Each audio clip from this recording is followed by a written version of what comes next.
Right. Hello, everyone, and welcome back to the Sloppy Lab.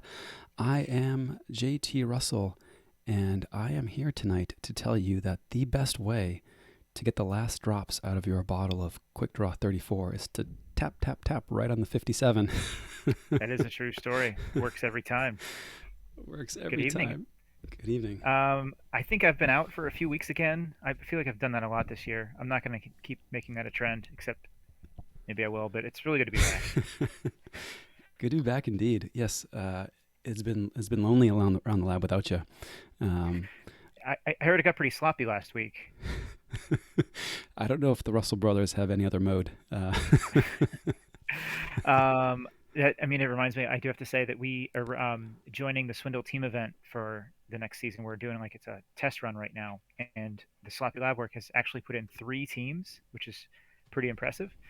And naturally, ST Russell's team is sloppiest lab work, which I thought was just perfectly appropriate. So How appropriate indeed. And uh,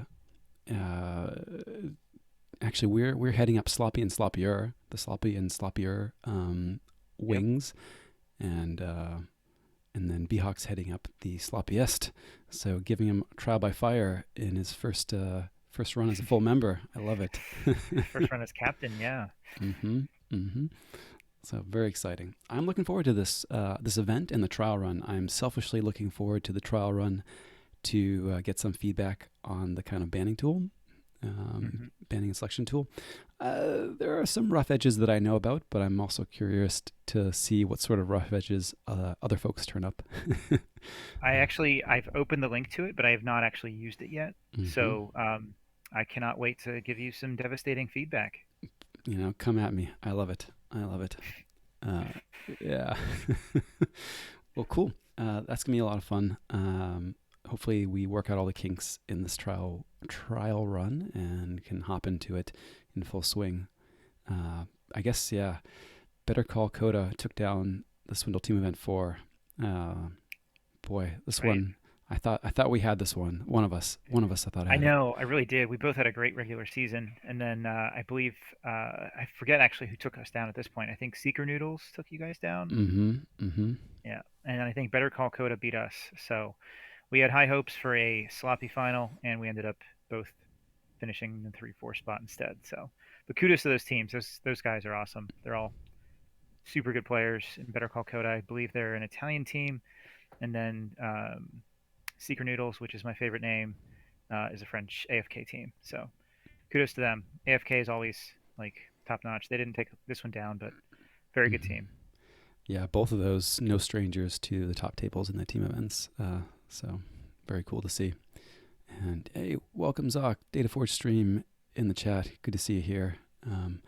And you may enjoy our topic this evening. We'll have charts and tables and things, which make for great audio content, I'm sure.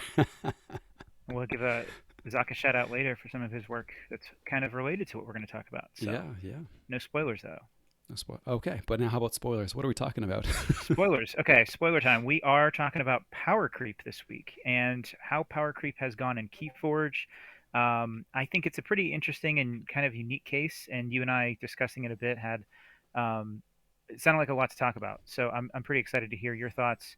I do think that there are some places where we kind of like part in our agreement of this, so it's going to be a very interesting debate, maybe discussion here. There's Power creep, if you're not familiar with it, we Googled a definition to share with you guys. I think a lot of longtime gamers are probably familiar with it already, but Google came up with the definition of the gradual unbalancing of a game due to successive releases of new content, leaving the older ones underpowered.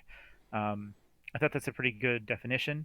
I don't think it really leaves a whole lot of doesn't really imply a whole lot other than to say that as you go on and you create new expansions, the older ones become less and less relevant. Mm-hmm. And I think Keyforge is an interesting case because I don't know if to this point it really has reached that point of very obvious power creep, and there could be some exceptions to it. But where would you like to start with this one? No, that's a great definition, and I think, gosh, I don't even know if I want to make any commentary on it. I think I just really like it. So let's roll with that.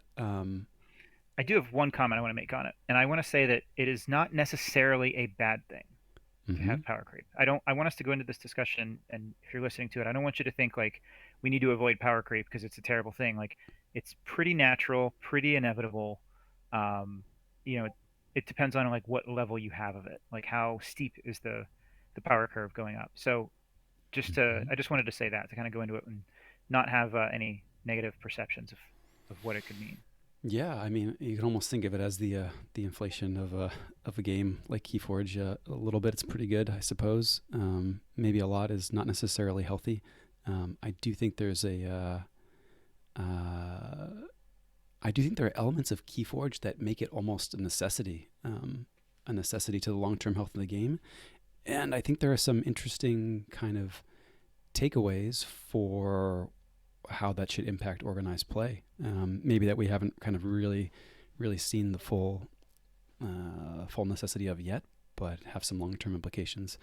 Um, Certainly for different structures of organized play, and then how that'll impact the secondary market and whatnot. So yeah, should be a full and rich discussion. And I know, well, why don't you kind of tell us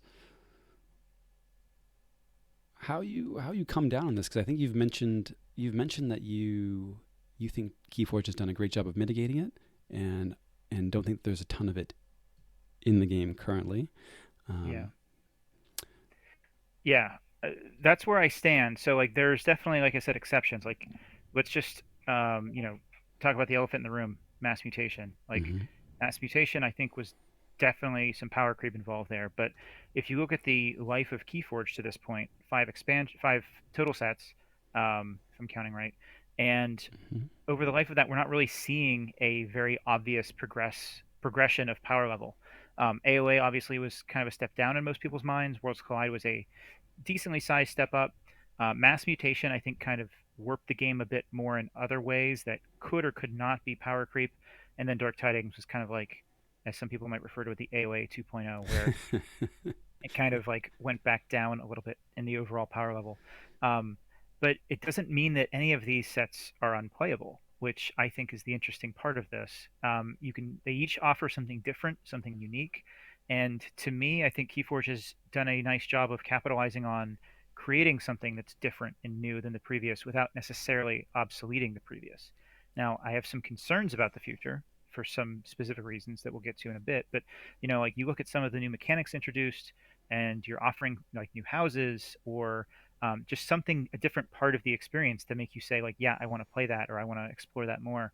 And I think it's just been above average as far as how games do after 5 sets with regards to power creep.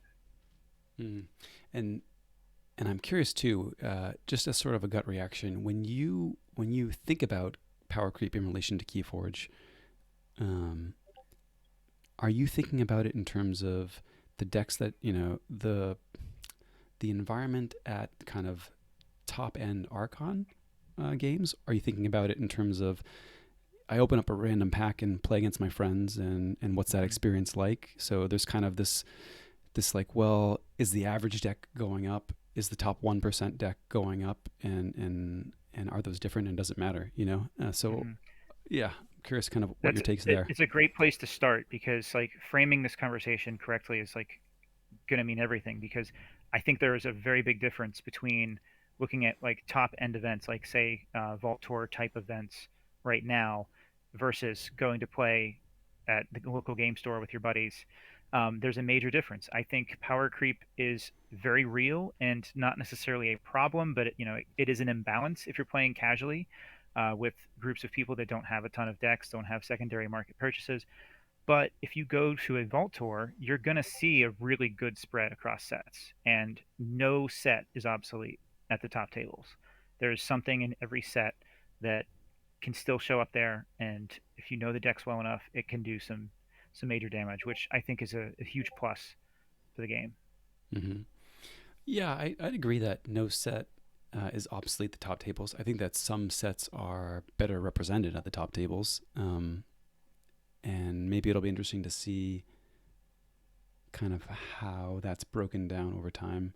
obviously, it doesn't get much better for Coda than in the early days of the game, right? For Yeah, obvious well, sure. reasons. It is downhill from there for It's Coda. downhill from there. Um, and I guess even now, I would agree that Coda is probably, if we had a Vault Tour tomorrow, I think Coda might be the least represented set Hmm. in the top cut, or even in the top, half of the field.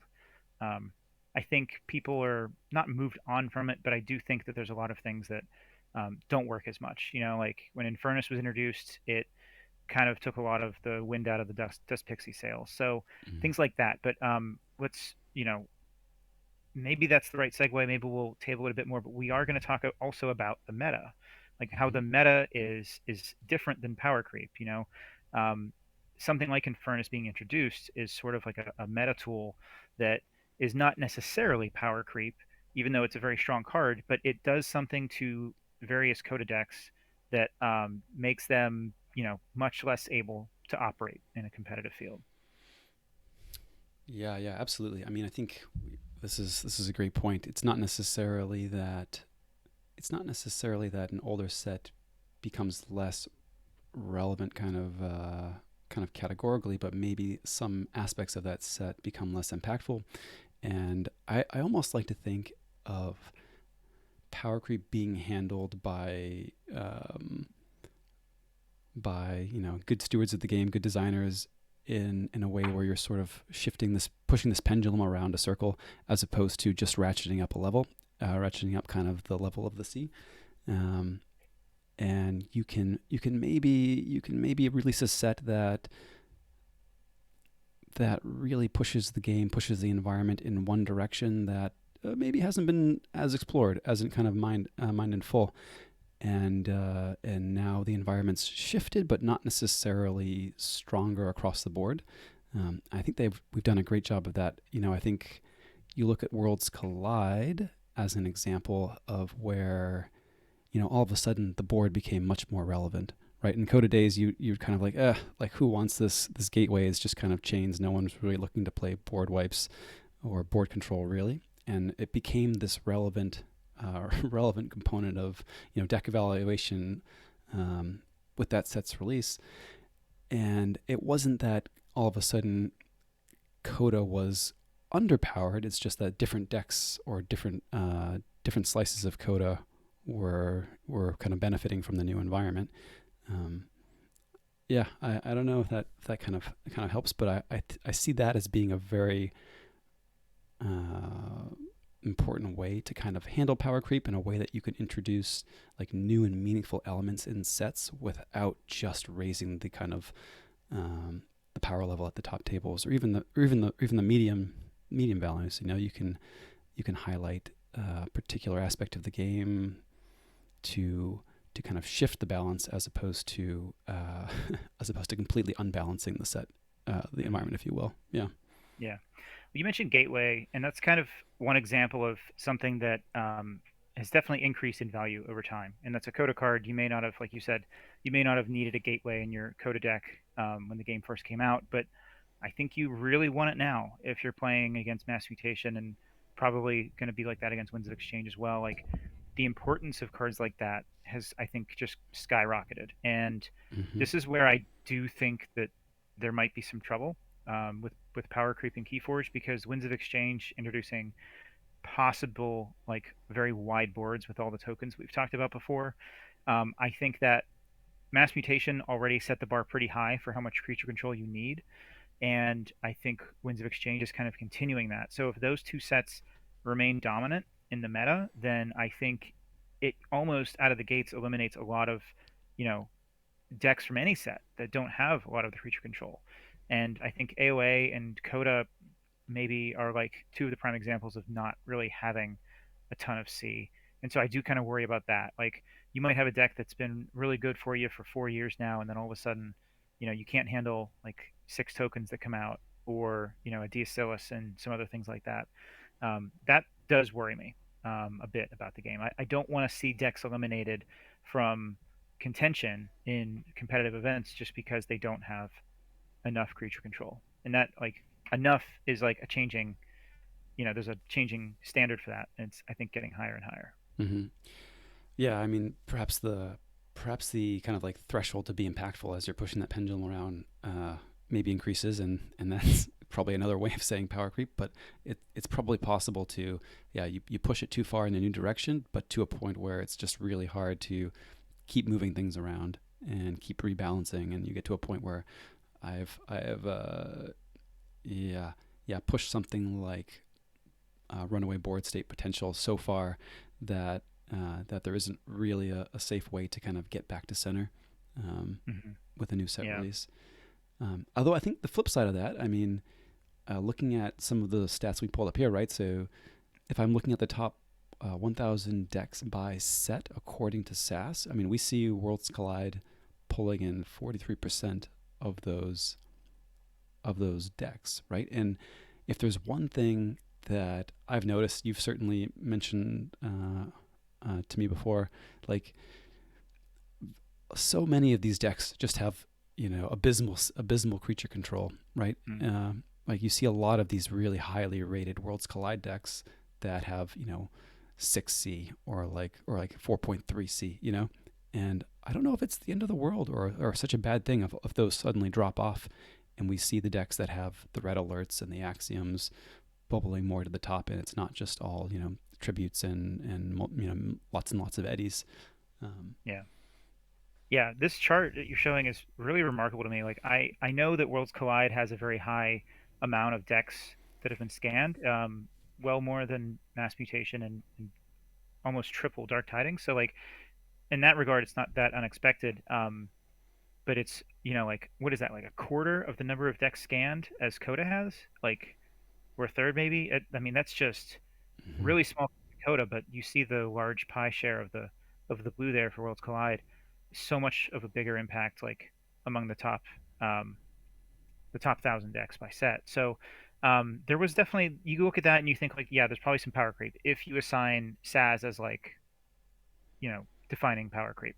But like you mhm, said, you can have like 100 SAS Worlds Collide deck that has no creature control and it can't beat anything with a wide board, or maybe it can. Like for the most part, like SAS, when I talk about it, I usually talk about it as like, let's pretend that it is a perfect scale of power level, and we all know it's not, and that's fine. There's nothing wrong with that. It's I don't think anybody wants there to be a number that tells you exactly how good your deck is, but when we're evaluating this stuff, it's a decent barometer for like talking about power level, mhm. um, talking about like getting just people to understand like what level you're thinking of. Um, but I think maybe more relevant to this discussion than SAS might be the arc values. And we looked a lot at the arc values, and there is a page right up on DOK that lists out all the arc values by set. I don't know if you can pull that up for us, but Mhm. um, it is a very nice graph that gives you a good picture of how things have gone over time. And it doesn't exactly look like a power creep problem from that perspective. And there could be a lot of other reasons for that. But you see here, like, as we all would have expected, mass mutation is the highest arc value of any of the sets in the first table there. But other than that, like Dark Tidings is pretty close to third right there, like right behind Coda. It looks slightly above Worlds Collide on average, and we're talking like decimals, the differences in these. So like Mhm. according to the card value, if you're talking about power creep in the sense that newer cards are better and obsoleting the old cards, I mean, the arc values, in my opinion, are like the most direct way to try to say what the value is of these cards. And this chart is kind of showing us that there's, you know, there's not really like a constant increase in the power level of cards being made, which is a great thing. So I agree with you there. I think though I would say that this chart maybe gives you a picture of kind of gives you a sense for the power level of an average deck pulled, as opposed to kind of the top end outliers. And if you're looking at kind of what's showing up at OP events, and you're trying to make your way to the World Championships, it's less how these break down, and maybe I don't know. Like Worlds Collide is a great example here that could be hindered because it has some houses that are less good than others. So if you were to kind of split Worlds Collide by, the good Worlds Collide houses versus the less good Worlds Collide houses, it may spike higher on this chart. I don't know. It's interesting Yeah, though. Yeah. if you scroll down to the Worlds Collide arc, you'll see the Yeah. precipitous drop off with one of those houses. I wonder which one it is, We won't name but names. no, we're not naming names. Um, you know, you talk about like the casual and competitive again, and like the way I think of casual is like if you're going to go play with your locals and you are going to play sealed, and you have the option of opening a Coda deck or a mass mutation deck. And if your only motivation is picking the deck that you think has a better chance of winning, is anyone going to pick Coda? Not I, said the cat. Yeah, I don't think so. I don't think anyone will. Um, Kind of an interesting sidebar. There was, I think it was a Prime event that was nearby me a couple of years ago. I think it was right before the pandemic, and we had about 25 people there. It was me and a few others of my locals that drove up there for it. And of the 25, I believe it was me and my friend who went with us and one other, all in our group, all decided to. This was through Worlds Collide. So Coda, AOA, Worlds Collide. You had the option. It was a three deck best of one like Swiss event. So you would pick one, like open three, pick one, play it throughout the event. And me and two of my friends, we decided to pick three Coda decks. Mm-hmm. Everyone else there picked three Worlds Collide. I don't think anyone bought a single AOA deck at that event. Um, so you can see that I've been down on Worlds Collide for a very long time. I just felt like every time I opened Worlds Collide, it was bad. And my friend had a kind of a um, similar feeling. He ended up opening I want to say it was high 60s, maybe low 70s Horseman deck with the Shatterstorm, and he went, I think, like 8-0 or 9-0 on the day, and got first place with it. And I said that the sidebar because like we're talking like we went to that event, and I would do the same thing again. I would buy Coda, random Coda over random Worlds Collide again. I felt good with that decision. I still feel good about that. My friend won with that decision with a deck that wasn't remarkable. He played it well. But if we're talking about Coda versus Mass Mutation, there's never in a million years would I make that Mm-hmm. same decision. Yeah. Yeah, it looks like many of the folks in the chat agree with you too. And I think, this is probably where, if we're talking sealed and, your typical value of the average deck pulled, I think actually the commons tell a good story. Um, Yeah, so we have kind of pulled together the top 100 commons by set. Um, Kodo coming in second to last place, tied with DT just above AOA. But these are small samples, right? And this is arc by arc. So Mass Mutation coming in with 30 of the top 100 cards by arc score. Code only at 24, and I think again Worlds Collide probably being hampered here a little bit by set. But if you're pulling a random deck, you have to kind of live with both sides of that coin, as opposed to if we're talking the top 1K decks, we're not seeing the other side of that coin. So yeah, I don't think it's terrible, and still reasonably close. But I do think the commons tell a big part of the story when we're talking random pulls, average deck. Mm-hmm. yeah. That's a great point because we were looking at the other arc tables from decks at KeyForge, and I think Dark Tidings, I would say, is has some really powerful rares, and I think that might kind of skew the overall arc values of the set. Like it makes it look like that it's right there with Worlds Collide and Coda. I think there's a lot of extremely good cards in Dark Tidings. You think like the Feroctor combo, but Mm-hmm. like obviously that's very rare to find. You have a lot of other powerful rares in the set, and I think where we want to look at for power creep discussion, though, like you pointed out, is the commons. Even uncommons aren't super reliable. It's pretty rare to get a double of an uncommon, especially if it's a good one. Just feels impossible to get a double of a good uncommon. Um, but yeah, so the commons is where we should focus on the overall like power creep evaluation. But you look at this compared to like let's compare it to some other games for now. Everybody understands Magic the Gathering, so like we can use Magic the Gathering as in a comparison here. Magic, you still play, I think, somewhat, or Mm-hmm. you're familiar with more recent sets. Like, how does it rate with power creep in your opinion? So I will say that they've done a remarkable job given the longevity of the game. Um, now, and the other part of this story is in the early days, some types of cards were just vastly underpowered and others were vastly overpowered. Early days of Magic the Gathering, it's like, why would you play creatures? It was just a bad idea. And they've gone through this, like, now what, 30-year journey of trying to like find the right balance between creatures and non-creature spells.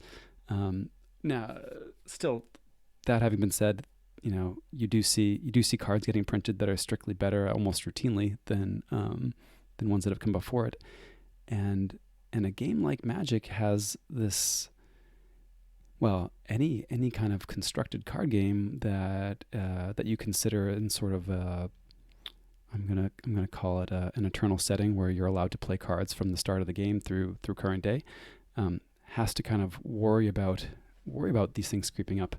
Um, Now, if you were to look at a deck made from the three most recent sets versus three sets from the start of the game, it would be kind of an interesting thing. But and this is actually where I got my pendulum metaphor is kind of stolen right from the Magic lead designer. They think about it very much in this way of trying to, okay, we're gonna raise the level in one area but pull it down in another, and that works really well if you're considering kind of the most recent slice of sets. But if you're considering the game from an eternal perspective, kind of you're always able to pick out the outliers from each set and compound that with the outliers of all the previous sets, and kind of you just kind of keep accumulating and inching up the sea level, as it were.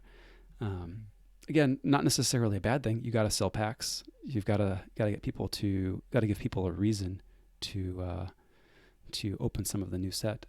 So is it a thing in Magic? It is. I don't think they've done a terrible job, all things considered. But I mean, Let me yeah, ask a different way. yeah. If you show up to let's say, I don't know if there's an evergreen format in Magic. Let's say there's like a totally open, unrestricted, play whatever you want, except for like ban cards, like there's a regular ban list. Hmm. Can you show up to an event right now, um, in that kind of evergreen format, and only play with cards from the 90s and have a chance? You probably would not have a great chance. I'm struggling with the question because large parts of those decks are dominated by the mistakes that the designers made in the early days. Yeah, So yeah, it's like, true. That's true. yeah. But I mean, I think that's still valid. Like, if you take out the Black Lotuses, Hmm. then Then you are no, you're just definitely you're just you're definitely power creeping compared to the mhm. earlier sets. So, I think that is. I mean, granted, how many expansions have there been in Magic? There's probably like over 100 at this point. Oh, easily. I mean, you say take 30 years, 3 to 4 sets on average per year. Plus supplementals. Yeah, Yeah, you're up there for sure. that's crazy. Yeah. Um, you kind of hinted at this too, though. The customizable nature of Magic and any other CCG Hmm. compared to KeyForge has a massive impact on this conversation, doesn't it? Absolutely. I mean, in a lot of ways, we being KeyForge, get sort of a free pass on some of the traditional issues with power creep that you'd see in card games, right? Like, you can print a card that's just better than Eddie, right? Like, that could come out in Winds of Exchange, but the fact that decks are not customizable really kind of means that so much depends on the environment that the card is printed in and the set the card's printed in. Is Eddie without any Taunters and Logos as good as Eddie without Taunters and Logos, or that sort of a thing? It all comes into play. Or without additional archiving support, or if there's no Exhume in the set, Mhm. all of a sudden, is it the same card, even if it's a little bit better? I don't know what's a good Or way if to you make make Eddie it look better. uncommon or rare, like it Right. could be objectively better than Eddie, but if it's harder to find, you're not going to find decks that have three or four, maybe even five of them. Hmm. Um, and I think the scale of KeyForge, like the number of decks that have been opened, is a factor too. Like, if you open enough decks, sure, you're going to find something that's insane and really strong. Um, I don't know if I don't know if FFG originally expected Coda to have as many decks open as it did. I don't think Garfield expected that. But when you have like that large of a sample size, you're going to find outliers. And top end events for KeyForge are about playing those outliers. Mm-hmm. Yeah, no, absolutely. And not to make this also the Magic the Gathering podcast, but I mean, this is a story that Richard Garfield has repeated many times in relation to that game. You know, they made this game Magic thinking people would spend about as much on cards as they did a typical board game. And so if you're, buying a high-end board game, maybe you spend $50, 50, $60, Not that, anymore. They're a lot more expensive than that now, well, I mean, JT. at the time, Yeah, 30 years ago. And, uh, with a card pool of that size, I mean, okay, some outlier cards aren't problematic, but, if I'm all of a sudden have four of any card that's been printed at disposal, that's different. If I can just continue opening Coda decks to find the outliers, then does it matter that I have to open I don't know what was the scan decks over 1.1 million yeah, versus DT's measly 130k, and this is a little yeah, bit out of date. We were maybe 500,000 behind on these numbers, yeah, but by a factor of 10, yeah, more yep, more Coda decks open than DT. Yeah. yeah. And we touched on this a bit in the Alliance episode that we did. Mm. Part of the beauty of KeyForge is that you're going to have decks with bad cards. Like your best deck that you own probably has a couple bad cards in it, and you have to figure out how to play them. It's not just like in Magic you just throw them out or you find a broken combo with them. You can't avoid them in KeyForge, and I think that kind of tampers down the power creep a bit too, because you're gonna have a great deck with bad penny. Like Mm. even if you can't use it, even if it's a discard every single game, no matter what, like you still have to play around that stuff, and that does impact like the overall like strength of the deck and the set. I think when you have to do that kind of stuff. Yeah, absolutely. And it was an interesting thing you said there too, which I'm now blanking on, but I'm Must not have been that interesting. it was, and I noted that I was like, oh, I want to comment on that. I'll scrub this out from the, and will just make me sound really smart in the podcast Yeah. version, right?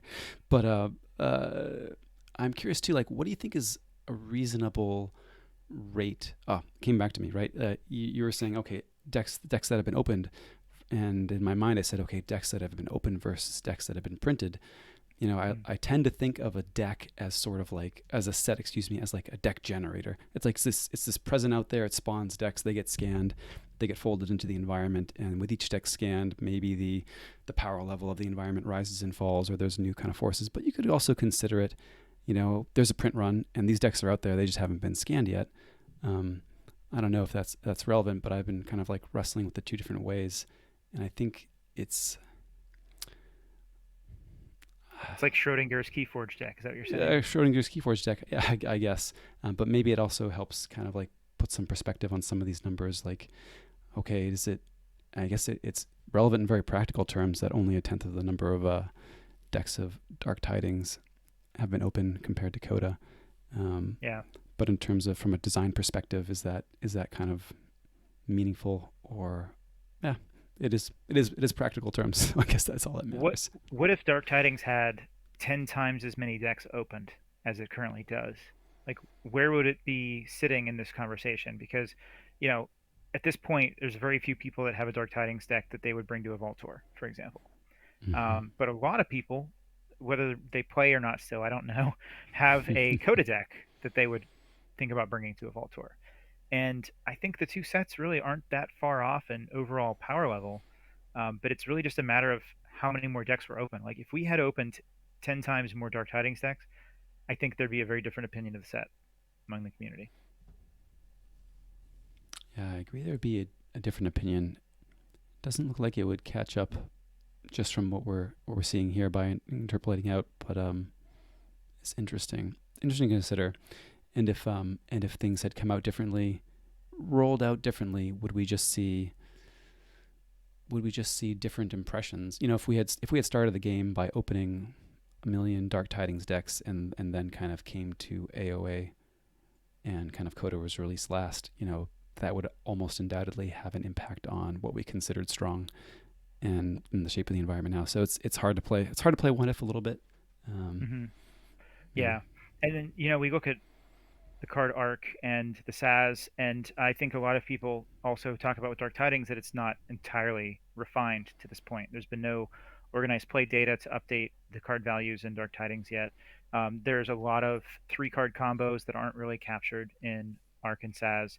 So like I think some of the raw numbers here that you look at as far as Arc and SAS for Dark Tidings still like they're not as I guess I'll say the word again, refined as previous sets. Like there's a lot of extra data to back up those scores and to fix them over time and get them to the point now where we feel pretty solid about the ratings for Coda decks, for example.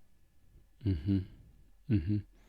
Yeah, and Dataforce Stream just kind of says the same thing. Considering Arc's not a great way to judge DT, I'm guessing there would be the chase hot decks similar to AOA, and that's probably true. We had Jenka and AOA, and you open boxes for $20 until you find one, and then Dark Tidings. I mean, geez, God help my bank account if Dark Tidings displays were available for $20. For 20 bucks. I'd be very broke. Well, it's interesting too. I mean, thinking back on the most recent ABR season, I mean, I forget which week it was, but there was the like 60 something SAS Dark Tidings deck that was just like crushing people with the Uh, Hings Gross combo. Yeah. oh yeah, I know that deck. It's a French deck, right?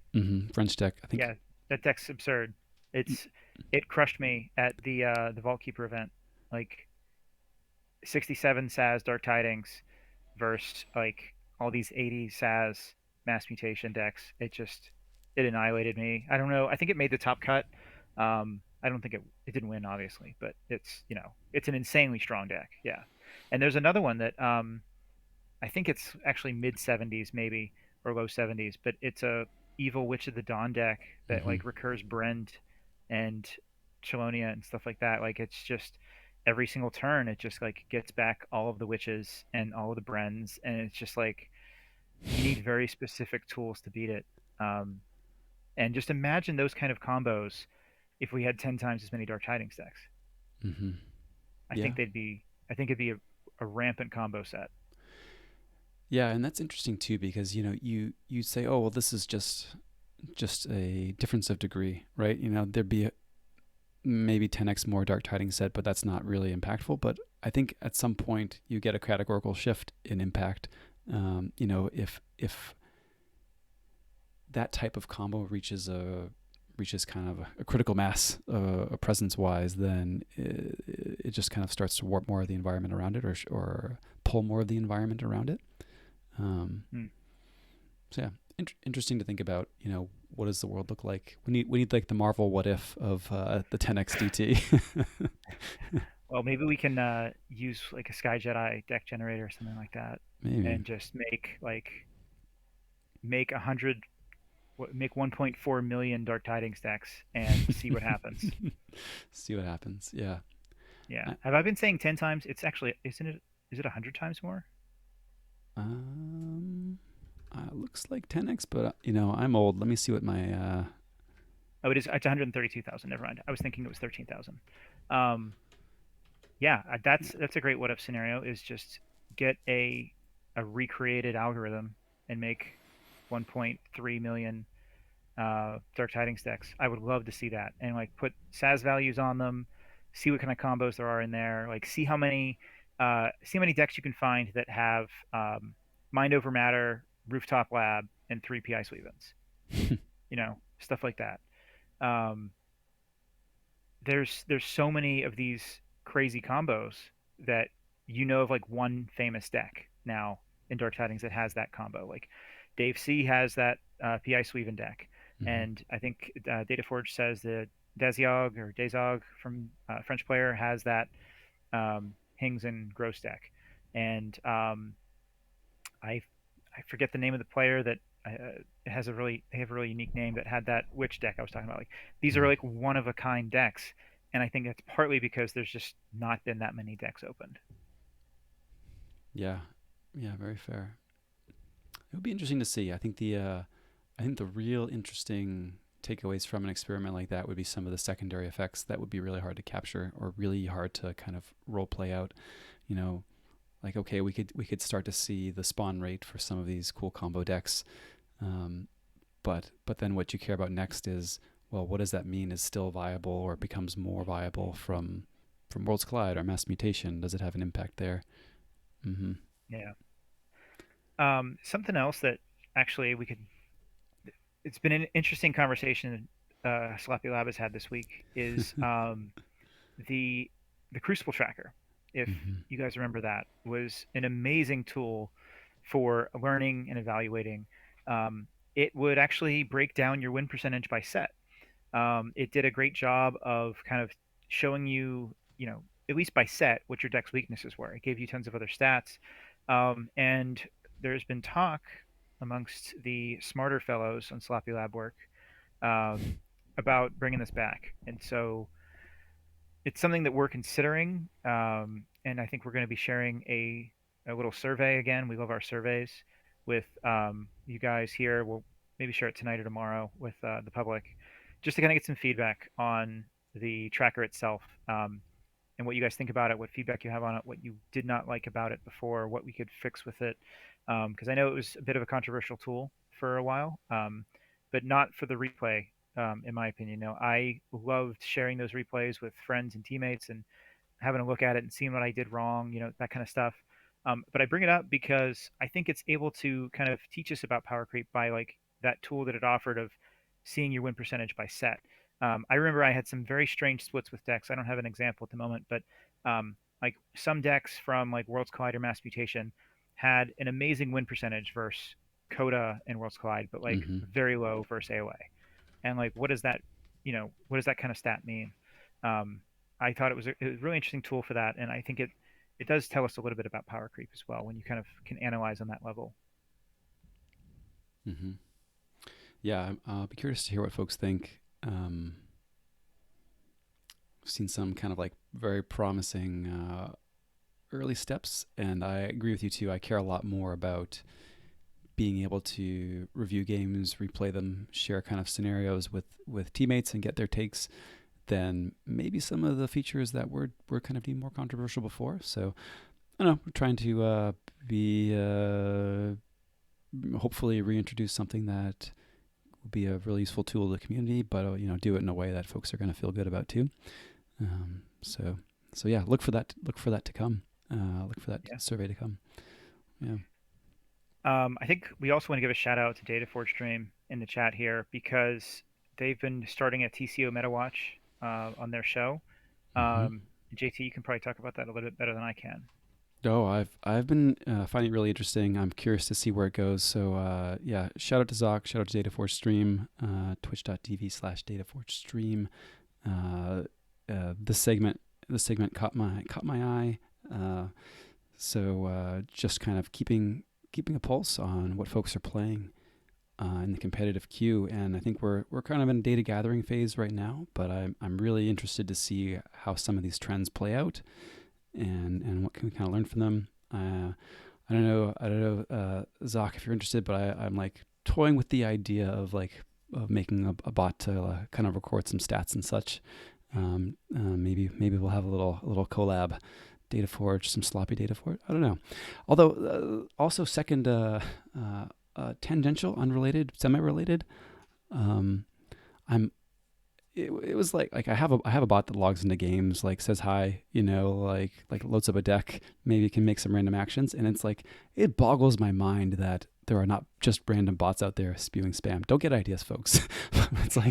it's like what a great community we have, that like this was just like not a difficult thing to do, but nobody's done it. So kudos to you all. Yeah, interesting. There's another online game I play, Star Wars CCG, that was recently kind of ported online. It's a very rules heavy game, but in the last 5 years or so, someone created an engine to play it fully rules enforced. And more recently, people have been making bots to learn the game. Yeah. So you can actually play against bots. It's not really something that we see in KeyForge yet. but it would be much simpler to do in KeyForge than it is in a lot of other games. Yeah. I mean, well, the deck that I'm going to show later in our game is a really great example. It's you could play it to let's call it 80% effectiveness by just kind of like with some simple heuristics, and okay, you'll make some Hmm. really dumb plays some of the time, but uh, most of the Straight time, value. most of the time, yeah, your cards are just straight value, and if you pick the house with the most stuff in hand and even ignore the board, you're probably doing fine, you know? Yeah. Yeah. Um, Before we get to our game that we're going to play, there was one other question that you wanted to throw out here about set restrictions for Archon organized play. Yeah. Well, and I'm going to tee that up too with a question for you. Um, so, uh, so let's consider. Well, what do you? I'm curious what you think is sort of a healthy level of power creep in the game as we have it now. And I don't know about a great way to quantify it, but like, you know, if each new set produces outlier decks, and again thinking about like the OP formats that Ghost Gal, the bring your own deck OP formats, the Archon formats, so Triad or Alliance or Archon, what have you, right? Not sealed. Um, you know, each new set should have an impact on those formats if they're kind of aiming to sell decks outside of a sealed Hmm. setting, right? And I'm curious, like how many decks do you think should be filtering into those circles? And maybe an even more direct question is like, Winds of Exchange is coming out. Uh, hopefully in short order. How many Winds of Exchange decks do you think should like make their way onto your NKFL Hexad for it to be like a worthwhile investment from like a top end organized play setting? You know. So let me make sure I understand your question. So if I'm playing, for example, Nordic Hexad, where you have six decks in your lineup, Mm-hmm. and they are generally six of your best decks, or at least five of your best decks, um, with the sixth set coming out, Winds of Exchange, you want to know how many, if I buy like a ton of Winds of Exchange and I'm really looking for a top end deck, how many Winds of Exchange decks make it to my lineup where I would consider the set a success? Yeah. Yeah. Uh, I'd say one. Mm-hmm. I Like think. I don't think we need a lineup filled with a single set. And like I think a lot of people, myself especially, like really struggle to pick non-mass mutation decks in my Hexad lineup. So if one Winds of Exchange makes it, I think that's a success. Yeah. I mean, I think that's a natural answer, right? And I think that's where we get into trouble if we kind of play that out set over set. 10 years down the line, is each set gonna be bringing one over n kind of new fresh decks into the top end pool? That impact just kind of diminishes uh, without without some level of power creep, right? Like at some point you need to say like, well, the decks are just going to be better because there's this whole history we have to balance against. So if we're trying to move the needle on kind of Archon formats that allow decks from every expansion ever printed, well, we're going to need to be trying a little harder with the new sets if we're gonna try and make it in. Otherwise, it's just not. It's just well, it's either not a great way to be spending your money if you're looking to crack outliers, or it's just not a better proposition than any of the sets that have come before. You know, um, but So I think the challenge of any game designer, and I think the challenge for KeyForge specifically, is making the new sets um, do something different without being just better. Um, I think you look at Dark Tidings, I think there's some really fantastic examples in here.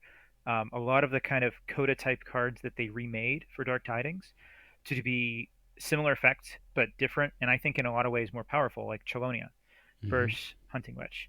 I will take Chelonia, I think, every time. As far as like if I'm going to pick which one I think is better, I think it's Chelonia. And there's a lot of other examples of those kind of cards where they sort of remade them to do something different. In some cases they're better, other cases maybe they're not. I think that's really the beauty of Dark Tidings is that they've balanced that well. but future sets they have to find other things to do differently. They have to not just make an eddy that says keys are +2 for each archive card. They have to like make things, focus on different mechanics, add new things to the game. I think that's it's super hard to do, especially over an extended period of time. Um, but I think KeyForge can continue to like progress with more expansions without invalidating early sets. And I give them probably a B+ to this point for the job they've done with it. Wow. And we should probably say to our listeners too that Quick Draw is not on board with grade inflation. Like B plus is a solid rating. that is a, that's No, a it's a gl- very good grade. that's a good Like grade. that's Yeah. it's a good grade. Yeah. Um, Mass mutation is like the only thing you look at where like yeah, maybe they probably overshot it a little bit. And I think they probably overshot in the average card value. It wasn't just like there's definitely some high end stuff like DSOS is like way stronger than pretty much any creature made before it. Um, there's so many things that are like that. Um, they could have toned it down a little bit, removed some pips from logos, and I think suddenly mass mutation is like pretty Hmm. reasonable power level. Um, and they showed some learning from that because you look at Dark Tidings logos and they took away a lot of pips. And Dark Tidings logos is strong, but it's not like. Could you imagine like all these great logos cards in mass mutation that have pips attached to them? You're like that did not need a bonus amber on that card. It would still be Hmm. good. Um, but like I said, mass mutation I think is really like the one kind of that. Yeah, it's definitely some power creep. If not for mass mutation, I would give Keyforge an A. If there's like a few downward tweaks with that set. Yeah. No, that's fair. And maybe some rarity shifts in the well as well. Like I mean, many thanks for limiting autoencoder to one per deck, but it probably also didn't Yeah. need to be a common. I don't know. Yeah, it is a well. That's a meta defining card too. Like It is. if you have a good logos, there's a pretty good chance that you have an auto encoder in there, and it changes how you play. It changes how your opponent plays. Um, so we've talked a lot about meta and power creep as well, and so maybe there's going to be more archive hate in the future, which could be a great thing for toning down that mass mutation because mass mutation more than any other set is able to fairly reasonably archive half your deck. Yeah. Yeah, looking at some of the highly rated cards from Mass Mutation, I think actually Grav, if you allow for the double two cards counting as one, is the highest rated card currently with Deus Silis behind it. Yeah. Um, and I mean, I don't know. I'm not sure exactly where autoencoder falls in that list, but yeah, I'd bet money that it's in the top 100. Maybe. Yeah. Yeah, Yeah. maybe. We can sort it by arc if we look in Dexa Keyforge. Yeah, I can find Amphora. it. Yeah, Amphora's third, Eaton's Jar's fourth. Like these are those two cards, like Amphora and Eaton's Jar, like among the most powerful cards ever made. Mm-hmm. Um, and I think Amphora is it reprinted in Winds of Exchange? I don't think so. Oh, I wanted to say that it was, but I could be getting confused with Anyway, some of I the have the spreadsheet up actually. I can find this out fairly easily. Um, the old Luker. Kill some time, JT, while the images load. Oh, I guess I have up here on the screen my current Hexad, which features none other than 3 AOA decks. So Oof. gotta be showing the AOA love. Yeah. See, you don't believe in power creep then? If you're still playing half your Hexat as AOA. I think that it's a very interesting question, kind of looking at the top end versus the middle, the average deck, and also Hexad, and when you factor in secondary market, personal preference plays a role. You know, the AOA decks on here are all secondary market purchases. No, excuse me, 2 over the 3 are, whereas all the others are not. So I've sought out my strong AOA by choice. It's like I've chosen my strong AOA. Mm, The other decks, with the exception of Brickblade, are ones that I've opened. So it's like very good. those ones found me. Yeah. Yeah. Well, Dataforge Stream confirms, and I also independently confirmed that Amphoric Haftora is reprinted. So it will be in Winds of Exchange. Um, Hmm. but yeah, if you just scroll through the top cards, I don't actually see autoencoder in the top 10, 20. It's way further down than that, which I think makes it pretty underrated from an arc perspective. But I do think that this really illustrates kind of what we were saying before about the case of Amphora Captura really illustrates the point of cards being the value of a card being so directly tied to the environment and the other cards in the set that it's been printed in. Yeah, Amphora Captura is so good in Mass Mutation because you've got the Exile, you've got Ludo, you've got ways to really take advantage of Davian. all the. Yeah, Yeah. exactly. But Hmm. it wasn't those things aren't really there, not really there in as abundance or as obvious in Winds of Exchange. And I think we'll see that Amphora Captura is going to still be strong, but it's not going to be the same Amphora Yeah. Captura that we knew in Mass Mutation. Yeah. Did you want to talk about set restrictions? Well, I think the kind of punchline. Okay, autoencoder coming in at number 182 on the all cards list. Oh wow, Interesting. Out of about 1,400, so close to the top 10% mark. it's still lower than I would have thought. It's pretty Hmm. low in mass mutation. I didn't count how many were ahead of it, but it's quite a lot. And it also is like it's a range, like the way Hmm. that DOK sorts it, I don't know exactly, but it's Yeah, autoencoder in some decks could be a 1, some decks could be a 4.5. Um, like you talked about, like it depends on what else is in your deck. Like you can have a lot of other synergies with cards. It's true of anything. So there's not really like a direct way to yeah, give value. yeah.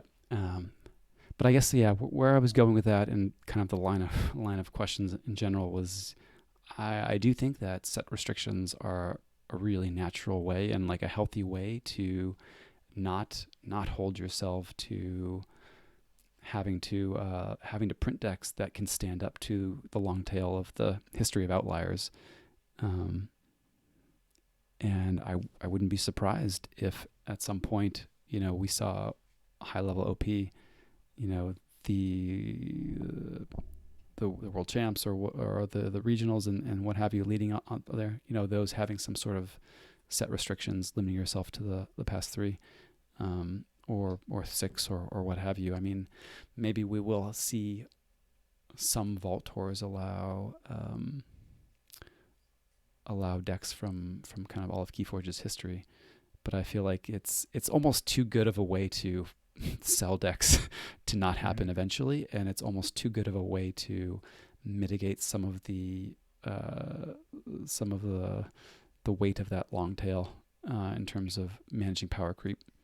Yeah, you mentioned the selling decks, and DataForge Stream mentioned this in the chat at the top of the stream. Is that power creep is generally considered like the way that these for-profit companies can continue to make new sets. They want to sell sets, and the way to do that is to give you more powerful stuff so that you're going to play it over your old stuff. So it is a bit natural. You just hope that the designers of any game will um, find a way to be creative as opposed to just making new and better cards. Hmm. Hmm.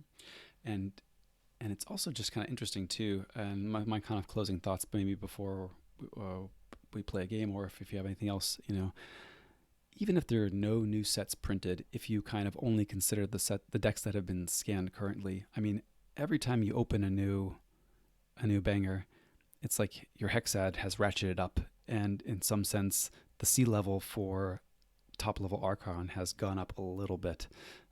Maybe we don't see a shift on kind of those average deck values, but even barring a new set being printed, people keep buying those like $20 AOA boxes until they run out. You'll Guilty. yeah, right. Well, coming soon to a sloppy sextet near you. We'll see. I don't know if that's a deep cut. I guess we have talked about that before on stream. I was wondering how Yes. many people would understand what you're talking about. Yep, yep. But yeah, yeah. So I mean, there's almost this. Yeah, if you don't think of the environment as all the decks that have been printed, but only the ones that have been scanned and opened and actually in players' hands, it's like that. The water level is always rising on top level Archon, and maybe not as fast as when new sets are printed, or in the days of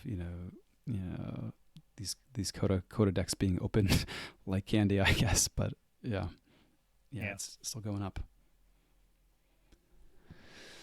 that's all. I don't got anything else to add to that too. Excited to play a game here to try to illustrate the power creep discussion we've been having. Yeah, yeah, me too. Excited for that. And would you like to give a send off to the folks who are here for the audio content? Yeah, just tell them to stay sloppy, especially if you have an autoencoder out. Very, yeah. Yes, indeed. The sloppier the better with those autoencoders. Cool. All right. I'll head over to the Crucible. And so, uh, yeah, what were you thinking for game here? So we talked a lot about like how things progress over time, and so we thought, why don't we try to find a Coda deck that would have been considered, top tier or close to it among the decks that we own for the Coda or maybe even Coda ALA era, and match it up against something that is now considered one of, like, possibly one of the best. So you picked out one of your best Coda, since I don't have any good Coda basically, and I picked out one of my best mass mutations.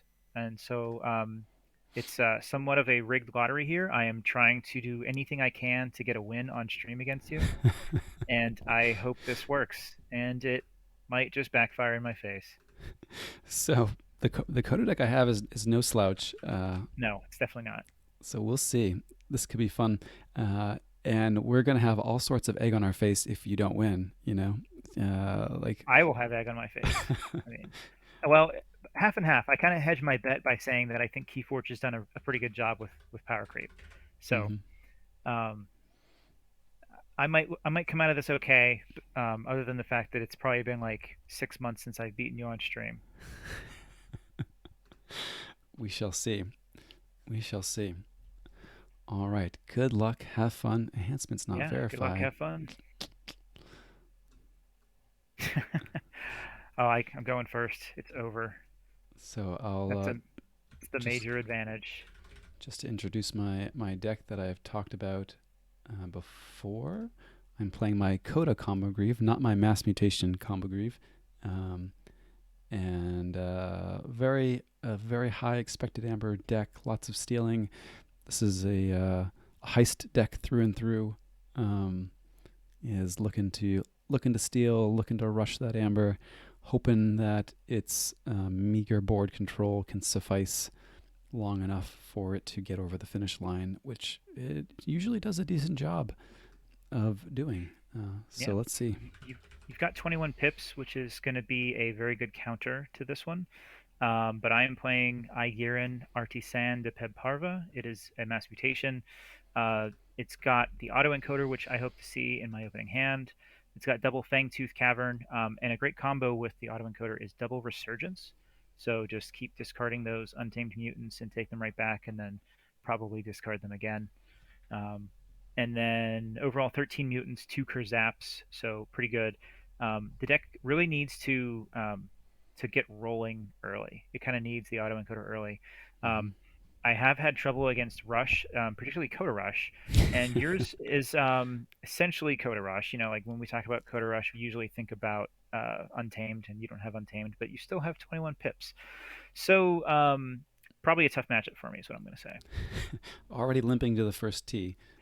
Yeah, I need to set the expectations. Yeah, yeah. I will admit, as far as mass mutation decks go, I am not unhappy to see Infernus missing from your lineup. That's Yeah, probably one of the cards printed of late that gives Combo Grief trouble with those yummy pips. yeah, So we'll see and how it goes. that's the meta though. That's not necessarily power creep. That's kind of things shifting in and out. Mm-hmm. Um, this is a great starting hand, so Ooh, gonna keep that. sounds like an autoencoder. Sounds Uh, like it. I'm not gonna sounds like keep it. you waiting for very long. You're gonna find out. I'm gonna keep this as Um, well. We'll see what happens. Yeah. yeah. So you're probably let's see here. So as far as your artifact control, you have a Tentacus and a Snudge. So at the very least, I get a little bit of time before the Snudge might get out there and um, do something to it. So Yep. There's that. There's a virtuous works that's very glad to see no infernus. Mm-hmm. Okay. So I just talked about this a second ago. Um, Combo of Resurgence and Autoencoder. And your deck here, you have questionable C enough. I'm not making any money right now anyway, so I'm just going to discard Fandangle again. Gross. Gross. I would have loved to see some amber over there.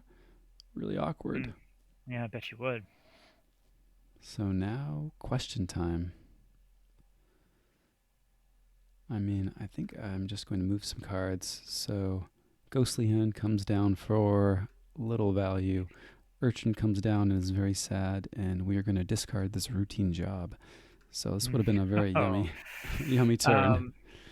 that's still not bad. I mean, when you check me, it's not too shabby.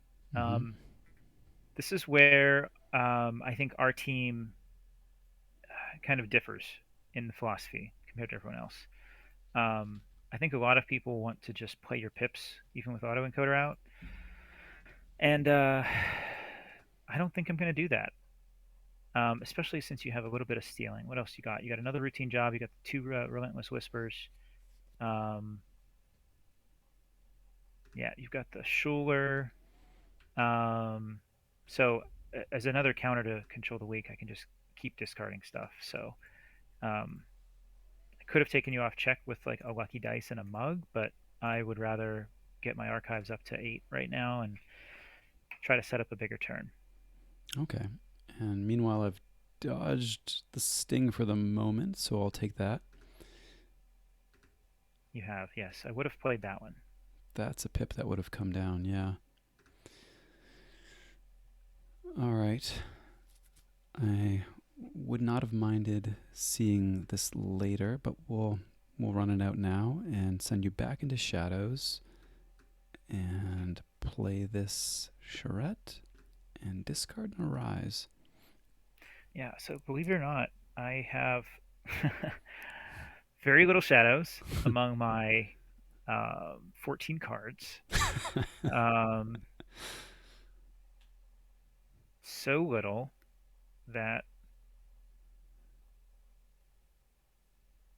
I Oh, don't see how it makes sense to do anything. I I'm like going to it. pull the archive next turn. I like it. I think no matter what. Yeah, I'm going to do it. And this massive turn, boom. Wow, the snowball starts. Um, Yeah, I hope so. well, I'm going to give you a little bit more. Let's see if one of those 13 is a lucky winner. Discards Kurzap. Hmm. Meh. That was gonna probably going to go anyway. Yeah, but we'll get to check again, which is kind of nice. Reaps. And punish you a little bit for not having any amber in your pool. Hmm. All right. Definitely going to go logos here. Okay. Going to be discarding quite a lot, I think. This could be the time though to pivot. I do want to dig a bit more though, so I don't know how much I want to pivot. Probably not too much. Um, I would love to purge your urchin. That sounds really good. Fair enough. And I want to play that guy. There we go. Now we are in business.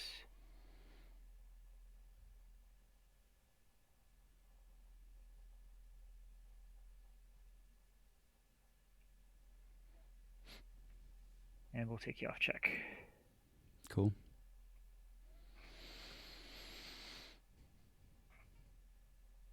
Okay. Destroyed steel one. Some things. Okay. Okay.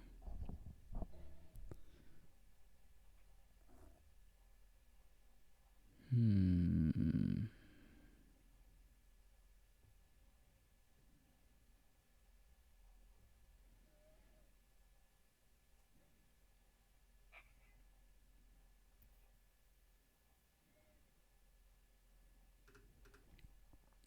We're gonna go dis here. Play. Uh-oh. Oh, sorry. And by dis I meant sanctum. You know. I've seen you do that before. Yeah. Yeah. That's my sloppy move. Yeah. All right, we're gonna go Untamed, and Hmm. I think I am gonna take the Archive. Okay. Let's see the Fangtooth, the Ghost Hawks, Fandangle. I love it. Bring him on out. Yeah, let's do it. So, play the Ghost Hawk. Mm-hmm. Give me some yummy amber to steal. I like it. Go right ahead. Show me what you got. Um, let's Lost in the Woods. Get back that Cyberclone. Gonna need him. Um, don't think I'm gonna need both of these Fangtooths. Um, don't even know if I'm gonna need one of them. Who needs them? Fangtooth's the worst. Yeah, yeah. I mean, you're all about your pips. I don't know if you really. Um, I don't know if I want to kill my own creatures. Um, do want to put that out. And looking again at your creature control, the Spirit's Way is probably coming. The Booby Trap, um, the Fear. Okay, so do the Rapid Evolution on the Fandangle. Probably should have rearranged that. I should have checked on your Booby Trap before I chose that placement. Booby Trap is one that I think a lot of people miss, myself included, on Mm. like creature placement. Yep. Yep. Well, that's fair.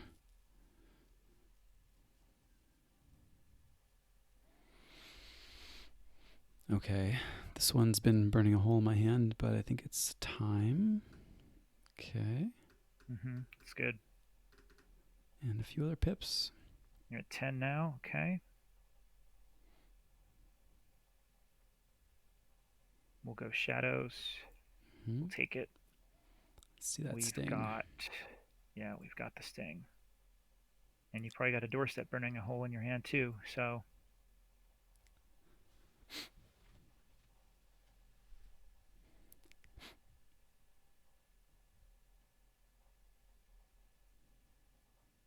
I'm not gonna do that.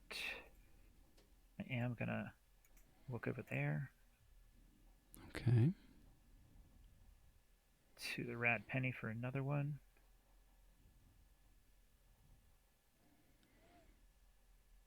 Let's discard that one. And let's play the Master Mindy. Cool. Think about where. I just talked about Booby Trap. Let's do it right this time. Okay, that's a key and some amber for you. All right, in the shadows we go. This one, this one, this one, this one, this one. Yeah, just like that. I think. Oh no, we're not quite there yet. I got a little bit of life left. Um,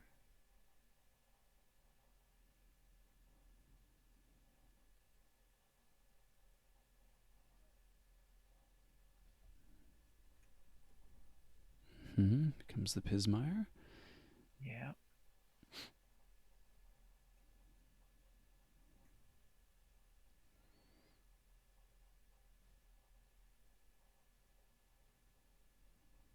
Double Pismire. Very nice. Yeah, that was needed.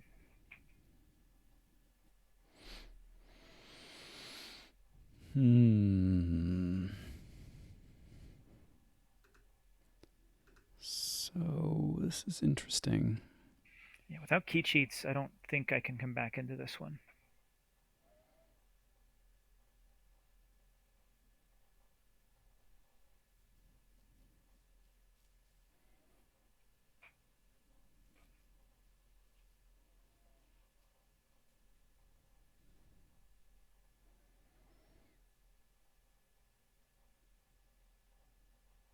Hmm.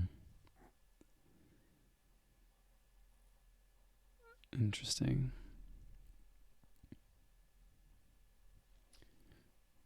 Taking a look at your amber control situation here.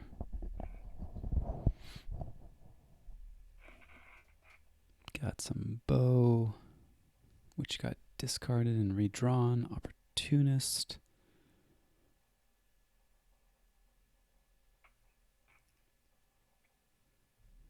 How bad is a fandangle? An active fandangle seems like it could be annoying. It's probably not that bad. I wouldn't worry about it. Yeah, I don't know if it. I mean, it is annoying, but I don't know if it's.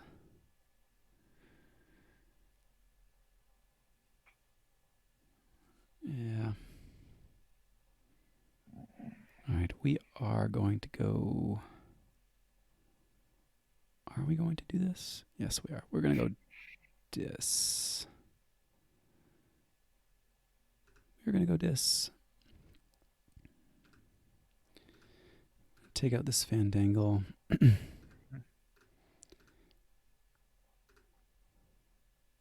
Fight into a Pismire.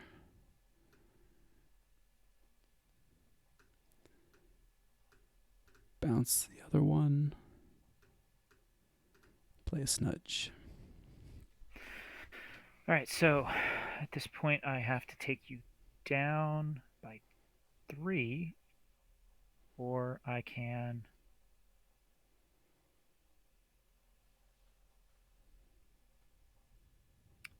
do my only out here, which is my little fancy trick. Mm-hmm. Yeah, I was trying to draw out this resurgence. Very nice. Mm,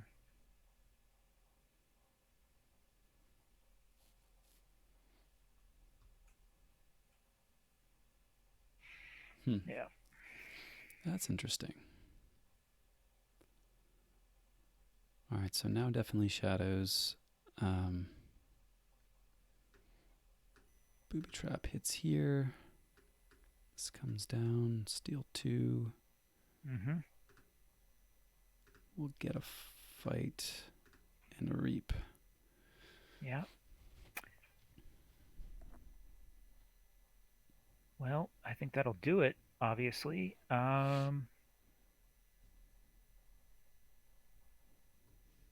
Didn't draw anything there. Hmm. Drew something weak there.